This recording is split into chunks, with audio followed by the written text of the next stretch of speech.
రాష్ట్రంలో టీడీపీ గెలిచి మళ్ళీ చంద్రబాబు వస్తే చంద్రముఖులు వస్తాయని ప్రతి ఇంటికి వెళ్లి చెప్పాలని వాలంటీర్లకు సీఎం వైఎస్ జగన్ పిలుపునిచ్చారు. చొక్కా చేతులు మడత పెట్టాల్సిన సమయం వచ్చేసిందని పార్టీ క్యాడర్లో జోష్ నింపారు. ప్రజలను మోసం చేయడానికే చంద్రబాబు సాధ్యం కాని హామీలను ఇస్తున్నారని సీఎం వైఎస్ జగన్ విమర్శించారు. ఆ చంద్రబాబు నాయుడు గారి కాలంలో గత పాలనలో కేవలం 39 లక్షల మందికి మాత్రమే పెన్షన్ ఇచ్చేవారు. అది కూడా ఎన్నికలకు 2 నెలల ముందు వరకు కూడా పెన్షన్ ఇచ్చేది కేవలం ముష్టేసినట్టు 1000 రూపాయలు మాత్రమే ఇచ్చేవారు. అంటే వారి వివక్షకు కారణంగా లక్షల మందికి ఇచ్చే అరకొర పెన్షన్ కూడా అందకుండా పోయిన పరిస్థితులు మన కళ్ళ ఎదుటే కనిపిస్తా ఉన్నాయి. వేరే రాష్ట్రాల్లో ఏమేం జరుగుతా ఉన్నాయి, ఏం ఎన్నికలు జరుగుతా ఉన్నాయి, ఆ పార్టీలు ఏం చెప్పాయి, ఏది బాగుంది అని చెప్పి కిచిడీ చేసి వాళ్ళ హామీలన్నీ కలిపి ఒక మేనిఫెస్టో రూపకంలో తీసుకొచ్చాడు. ఆ హామీలన్నీ కూడా నిజంగా అమలు చేసే అవకాశం పరిస్థితి రాష్ట్ర ప్రభుత్వానికి ఉందా, చేయగలుగుతామా అనే ఆలోచన కూడా ఈ మనిషికి చంద్రబాబు నాయుడు గారికి ఉండదు.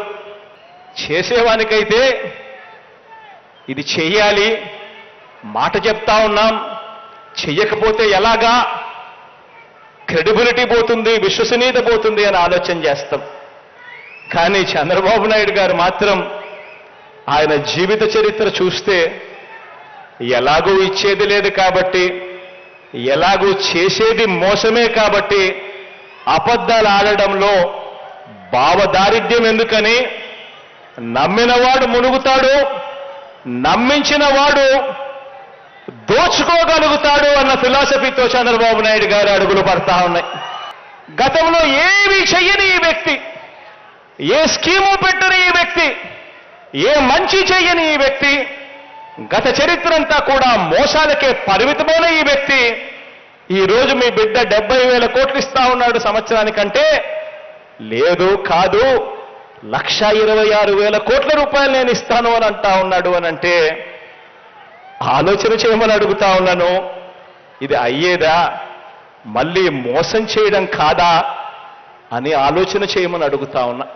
పని చేస్తున్న ప్రభుత్వం తరపున నిజాలు వివరించేందుకు, చంద్రబాబు బతుకేమిటో వివరించేందుకు, ప్రజల్లో బలం కానీ విశ్వసనీయత కానీ లేని చంద్రబాబు కూటమిని ఎదుర్కొనేందుకు మన సేవా సైన్యం వచ్చే 2 నెలలు ఓ యుద్ధానికి సిద్ధం కావాలి అని అడుగుతా ఉన్నాను. ఈరోజు